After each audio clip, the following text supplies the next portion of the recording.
Hello, everyone, and welcome to 180 Degrees of Impact. My name is Matt Scott, and today I am lucky to be joined by Mark Jackson. Mark, how's it going? Hi, Matt. How are you? Thanks for having me. Good. Thanks for being here. And I know you're a man of many talents, titles, accomplishments. So I'd love if you could really start us out by introducing your work and how you introduce yourself to people. Sure. So I'm primarily a theoretical physicist, and I grew up in Portland, Oregon, and then I got my PhD in theoretical physics from Columbia University in New York. And for about 15 years, I did research in string theory and cosmology. So it's studying quantum gravity, like the most basic element of the universe, and how nature is really put together in the Big Bang and things like that. And then about 3 years ago, I started a company called Fiat Physica, which is really a fundraising platform for science and space projects. And then soon after that, I started a nonprofit called the Science Partnership Fund, which allowed foundations and companies to give larger amounts and have it be tax deductible to support science. And then most recently, I began working at Cambridge Quantum Computing in the field of quantum computers. All right, awesome. So I have a ton of questions as a non-technical person.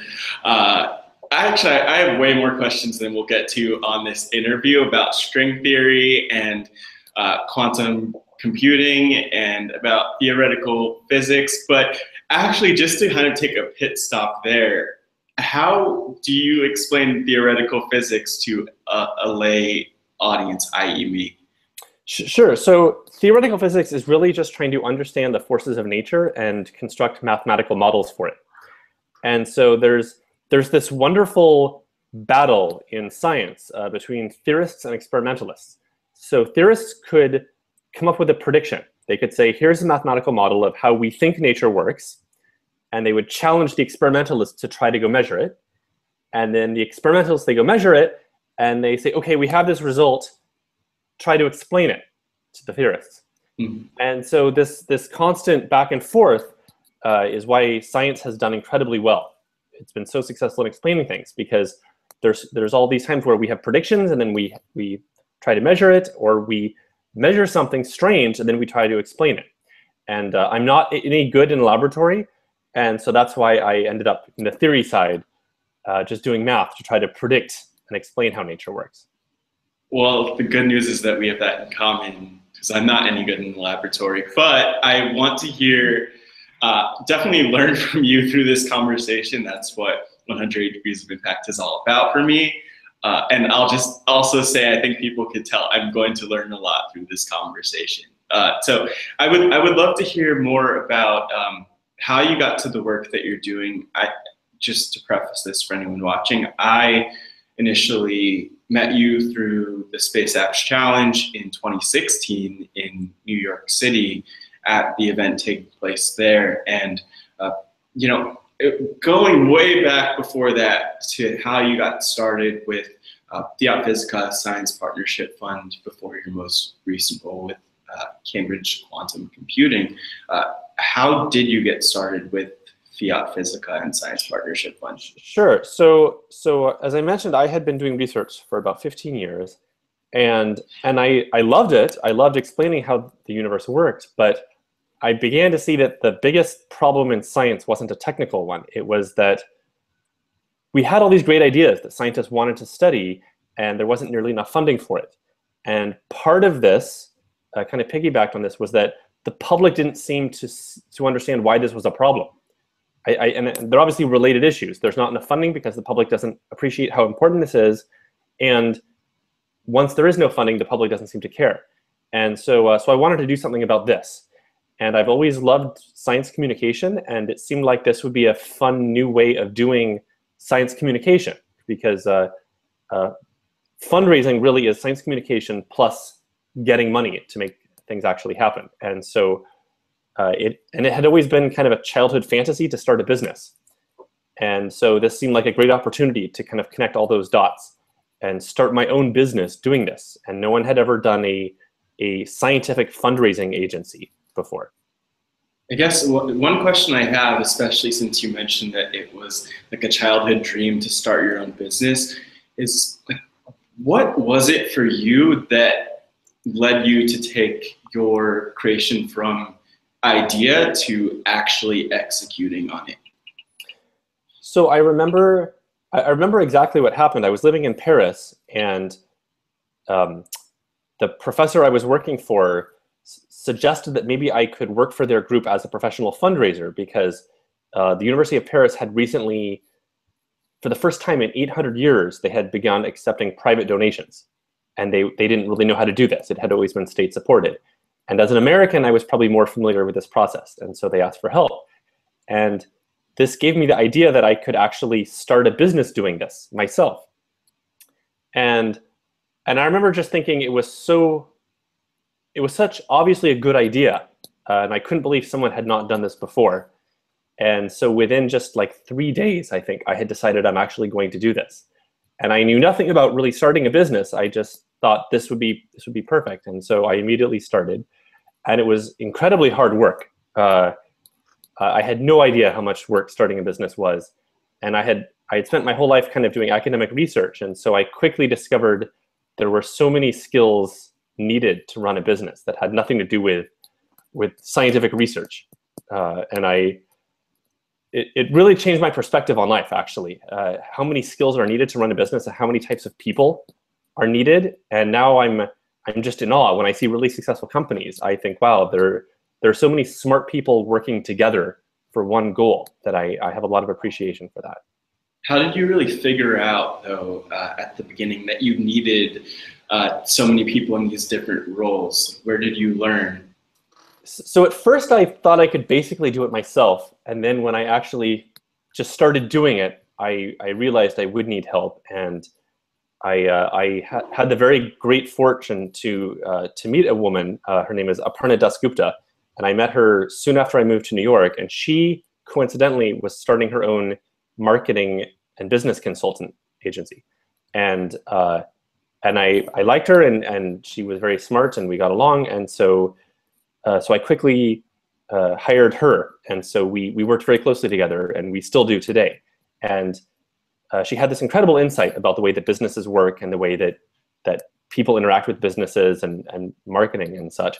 And I saw that there was so much I didn't know about how businesses work. So yeah, it was just kind of by trying it myself and seeing that I was not good at a lot of things. Yeah, I think that's a really good point, and something that's probably actually understated with a lot of people who found ventures or found organizations, wherever the case might be. Like in talking with different people through my work at Second Views, but also through 100 Degrees of Impact, I've actually learned a lot about how important it is to actually reach out and ask for help, or realize that you don't know everything when it comes to starting a business. And clearly, at least I could say, just looking at your work, that it seems like it's paid off that you reached out and realized that, because you're still doing incredible work to this day. Thank you. No problem. Sure. I think it's self-evident. Well, thank you. But it actually reminds me, there's a great quote by Steve Jobs. He says, referring to Apple, obviously, we don't hire smart people and then tell them what to do. We hire smart people and have them tell us what to do. Mm-hmm. And I think that's exactly right. Yeah, I think it's interesting to think about it, because I'm just realizing this as the wheels are turning, but that seems to really fit with an experimental scientific approach, almost like being open to the insights others might have. Do you see like an overlap between your work with theoretical physics and how you would approach building a business? Yes, it's actually funny you mentioned that, because I was thinking about some of the parallels, and in one of the useful things about science is it's not so much learning the scientific facts, it's the scientific process. And I think this is one of the reasons that everyone should understand science, not for the facts, but to be able to have this sort of reevaluation that science forces upon you, because all the time in science, we're wrong. Like 99.9% of the time, we're wrong. And because you have some idea and then you follow it through and then you realize you're wrong and you have to start over. And humans are so often kind of emotionally attached to some idea that they have, that they're very reluctant to change. And you see this all the time. Politics is a very obvious example that we're born with some prejudices because of our parents or our environment, that this is like the correct way to look at the world. And so we kind of grew up with that perception, and then so often we look at the world through that lens, and it's very difficult to break out of that. And science gives you experience of breaking out with that lens. Like, you can have this hunch and you can think this is the best idea ever, but then reality kind of forces you to reevaluate that. And I think that's a very useful skill to have. That's really interesting. And without deviating too much from, talking about you and your work, it also triggers this thought for me that, you come up from a scientific background, but other people I talk with come from, a wide variety of backgrounds, whether it's, looking at economics, or they're more oriented toward art and design or marketing. And there's always like some framing. I feel like there are always some transferable skills, but especially from science, to bring to the business world. So that's a really great insight for me. Yeah. That definitely was one skill that transferred well, was constantly reevaluating. Maybe some of my original assumptions were wrong. Just getting to that point, though, I'd love to know what were some of the challenges that you initially had in getting started. One challenge which we actually, I don't think we really ever overcame, was most scientists do not have the time or the interest in publicly promoting their work. And so it was difficult having a business in which we would try to help them promote it to gain funds for it. But it was challenging because most scientists would prefer to just stick doing science. They actually have zero interest in promoting it or fundraising or anything. They're not doing their work for the money, but they would just like the money to be there to allow them to continue working. And so that was difficult. It was much easier dealing with either business people or entrepreneurs or enthusiasts who were really excited about publicly engaging. And so that is one difficulty with doing fundraising for science, is that the scientists don't really want to engage with the public. Yeah. You mentioned, though, that you're really passionate about science communications, and I would say in getting the public to care about science. So what are, and I know this might be a huge can of worms, but what are ways that you actually do that to get the public to engage with science or care about the causes that you're promoting through your work? I found that the best way is to show how it's relevant to your everyday experience. And so, for example, most people have probably heard of Einstein's theory of relativity, right? Just from pop culture, we've heard of it. Most people have no idea what it means in practical terms. And they think that it's just something that a few nerds do on chalkboards, and they've probably made it up, and who really cares, and how has this ever really changed the world? But then when you explain, actually, so what he realized was that, so first, that time slows down when you go really fast. So time slows down and lengths also change. And the second thing is that the gravitational field changes at different distances from the Earth. And in those different gravitational fields, time slows down again just from that. And so a consequence of that is the GPS network. So it turns out, because satellites, the GPS satellites that orbit the Earth, they're traveling so fast that there's a little bit of we say, time dilation. So time slows down a little bit because these satellites are moving fast, and because they're up above the Earth in orbit, and the gravity is different. That means that time changes because of that also. So there's two effects that Einstein predicted that influence the GPS network. And it's really, really small. You would never notice this as a human. It's only billionths of a second. But because GPS measures distances using light, so it's how far light can travel in billionths of a second, it's actually important. And GPS would never work unless Einstein had realized this 100 years ago. And so we would just get the wrong answer all the time, and we would have no idea why. And so when you explain it like that, like, yes, there's a very important reason that GPS works. And it was because physicists figured this out 100 years ago. And so then people have a better appreciation for why this is important, and they think it's cool. So examples like this help a lot.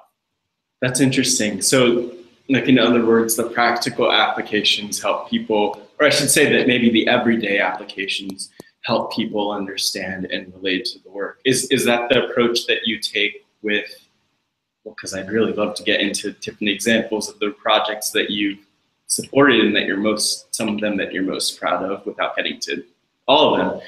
But is that really the approach that you're taking? Communicating to people how X project is relevant to their lives? So that's one example. Another example is, I've noticed people, they don't seem to realize that important discoveries are made every day. In fact, one reason I almost didn't go into physics originally was because my high school physics teacher told me that everything was already known about physics. There was nothing left to learn. And that's very much not true. There's so much we don't know, and there are things that we're discovering every day. So continuing on the example with Einstein, one of his predictions was gravitational waves. And just about a year ago, we finally detected this. We built a giant experiment which detected gravitational waves. And more relevant to what I'm doing right now, 40 years ago, Richard Feynman suggested quantum computers because he realized that a lot of problems would be unsolvable using digital computers. And for 40 years, we weren't really able to build them, and now we are. Now they're actually being built right now, and this is something that I'm involved with. And so, yeah, this is, I think, another approach that I found successful in getting people to understand how important science is. Yeah. What are some of the projects that you're involved with that are really driving that point, the importance of science home for people? Sure. So were you referring to the Science Partnership Fund type projects? Oh, yeah. or these type of projects? Sure. So one example is a science education initiative. And this is a nonprofit organization which trains teachers in India. And it's been very, very successful. So instead of just helping students, because that's worthwhile, but once you train the students, that's kind of it. Whereas they train the teachers, and then the teachers can train other teachers. And so it has this exponential growth.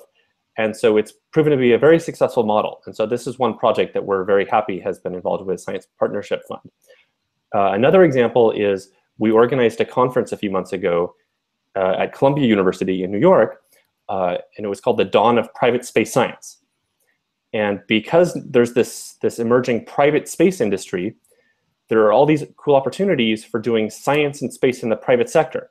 So it's not just through NASA. You can actually put experiments in private rockets like SpaceX or Blue Origin and do a lot of cool science that way. Awesome. Just to kind of get into that a little bit more, I know that you had people at the symposium or at the conference coming together and really having conversations about what that future looks like. But could you tell me a little bit more about what were some of the products of those conversations or of that conference? Sure. So I think there were a lot of different groups there. So there was like the space industry. So I mentioned like SpaceX and Blue Origin, and there were scientists there, like professors and other academics. There were philanthropists there, so private individuals who wanted to support science. There were government and policy specialists, like people from NASA or the government, and then finally educators, like teachers. And so there's these 5 different groups, and they very rarely seem to interact. So for example, like the space industry, they very closely monitor like commercial opportunities. right? So like satellite companies that pay millions of dollars to put up a satellite, they weren't as aware of scientists who wanted to do experiments. And so the scientists probably didn't have millions to do a payload, but they probably had enough money to piggyback experiments. But the scientists didn't know who to talk to at these space companies. And then of course NASA is fine with the private space industry, but they sometimes didn't know how to engage with other people. And philanthropists want to support it, but how do they know what the best science is, and how do they get in touch with people? And educators, it was amazing. I think this was the biggest surprise for me. There were teachers there who had built small satellites like CubeSats and such with their students. Yeah, this was incredible for me to hear about, because we certainly weren't building satellites when I was a kid. Yeah, absolutely. And it speaks to like this really important point that I also keep seeing again and again through my work at Second Muse. Like, we talk about network-centered innovation, which is a fancy way of saying bring people from diverse backgrounds, bring these unlikely partners together, and see the connections they can make, see the impact that they can make together. So I think that's really inspiring to see that. And just thinking ahead to the work that as we kind of wrap up the year, the work that you're looking to do in 2018 with the Science Partnership Fund, with Cambridge quantum computing, with the symposium, what is the impact that you're trying to have, or that you're aiming to have? Sure. So both of those things that you just mentioned, I think are actually, they have the potential for a lot of social good. So first, the Cambridge quantum computing. So one problem that quantum computers can solve is analyzing the properties of molecules. So right now, digital computers can only analyze very small molecules, but quantum computers can analyze huge ones with hundreds of atoms. And the reason that this is important is because we waste a lot of energy in producing fertilizer and in transporting electricity and power, and with petroleum and all these products. And so by understanding different substances better, we might be able to save a lot of money and energy developing better materials for this. There's also the potential for developing custom pharmaceuticals. So if you could understand someone's genetic makeup, you could produce a drug for them which is most effective and has the least number of side effects. Because right now, yes, we have drugs to treat different things, but oftentimes there's very bad side effects, and there's no way of knowing ahead of time, maybe this person will react badly to this drug. Whereas if we can understand this better, like developing custom medications, we could do better. And so that's one big thing that quantum computing could have an impact on. With reference to the other thing you mentioned, the Dawn of Private Space Science Symposium, we would definitely like to do it again next June in New York at Columbia University. We want it to be even bigger and better than last year's. So one thing that we would like to do is we would like to host some contests, actually. So we would like to have some announcements and incentives for scientists or companies to develop solutions to challenges, and we should be able to offer some prizes. So we're in negotiations with some partners right now.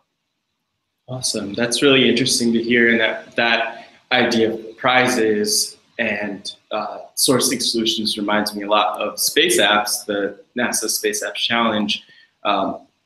And when I release this interview, or at least if people are watching it when it's being released now,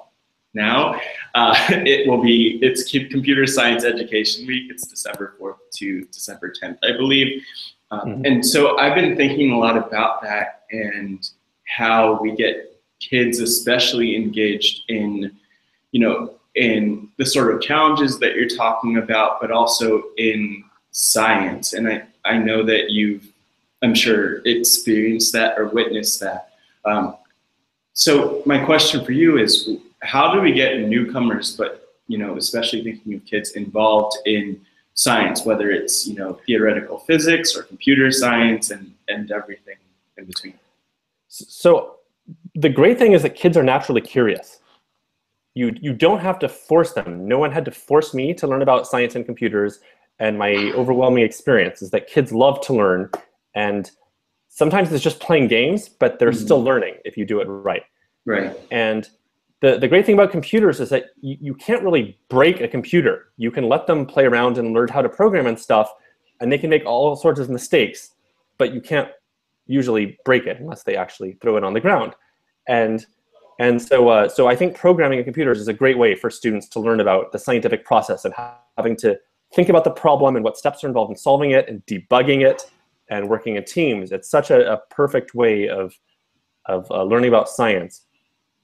The great thing about space apps is that with this one theme of space, which everyone loves, everyone gets enthusiastic when you talk about space, and it means that there's no threshold. Anyone can participate even if they're not the world's best programmer, they can find some way to contribute. And in both years that I've been involved with space apps, there was such a wonderful sense of community that everyone comes together for a few days and everyone participates, and they bond together to form these teams and come up with these great projects. And these are things that I never would have thought of myself, and I think a lot of big companies never would have thought of themselves. And so there's such creativity there.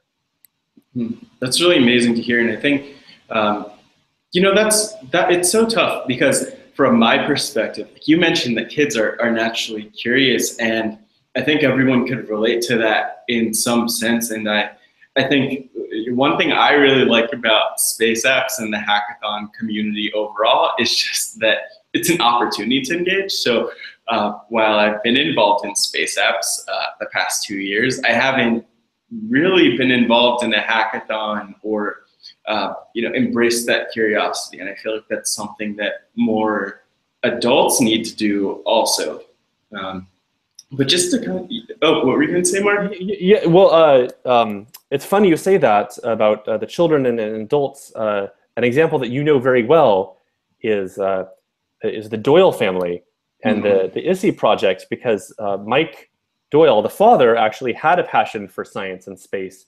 And it was because of his daughter's enthusiasm that he kind of got re-engaged, and they had this great project. And I know that you did an interview with them. That's so right. People can look at that example. That's such a great showcase of what space and space apps can do.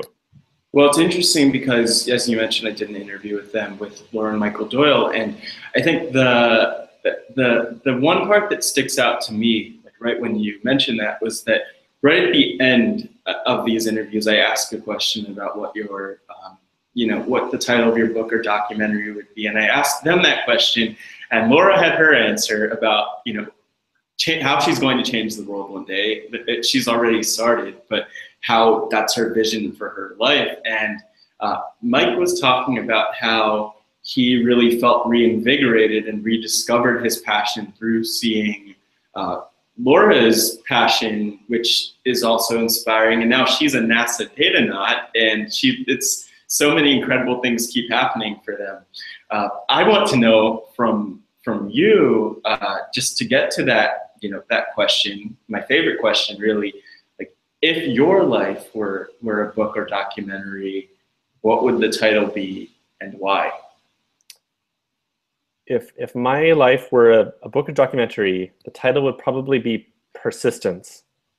And the reason for this, it's actually funny you ask, because just a few days ago, I was talking about this with a friend, and he suggested the title of my book should be Persistence. So it was actually on the top of my mind, but it actually is true. I think everything in my life that I consider worthwhile, I didn't get the first try or the second or third. It took a lot of hard work and many tries, but eventually I did do it. And I think I've just noticed that's a general property of life, to understand that just because you fail the first time doesn't mean that you won't get it, but you do have to keep working for it. That's a really beautiful insight, and it ties into the scientific approach too. Exactly, yeah. Just because your first theory isn't right doesn't mean you won't eventually get it. It took Einstein 10 years before he developed his theory the general theory of relativity. And I'm sure that was a very frustrating 10 years, but eventually he did get it. And science is replete with examples just like that, of people struggling very hard, but eventually they did get it. And I think life is often like that. You won't get it right away, but eventually you will. I think you have so much advice that I have to ask, like what, as we get to wrapping up the interview, because I know we could go on forever and you have a lot to share, what piece of advice do you have for someone who is hoping to start something, especially something that is aiming to have an impact on our world? I would suggest to them, what gets you either really happy or really angry? So find something that you are personally really passionate about, but that you're willing to turn into a business. It's not just something like you want to sit around with friends and complain about something. It's something that you're willing to actually go and do and run it like a business and be serious about it. But when you don't succeed right away, and you probably won't, you are willing to stick it out because it's important enough to you. I think that's pretty good general advice. No, that's great advice, and I think that's.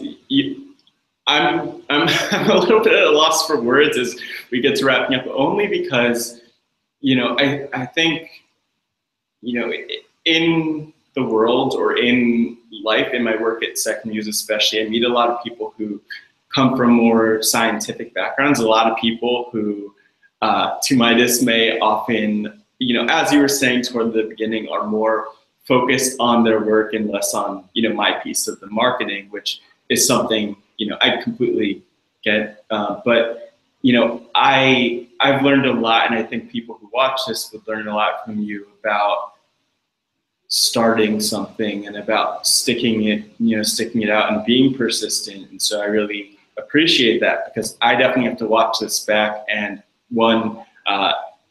take note of the insights on theoretical physics, because I feel like I need to buy a few books on that. But I can recommend some books. So Brian Greene is a very good author. You've probably also heard of like Carl Sagan and Stephen Hawking, and there is a lot of good science out there in literature. Yeah, awesome. And I think, just to wrap it up, where could people find more about you and the work that you're doing online?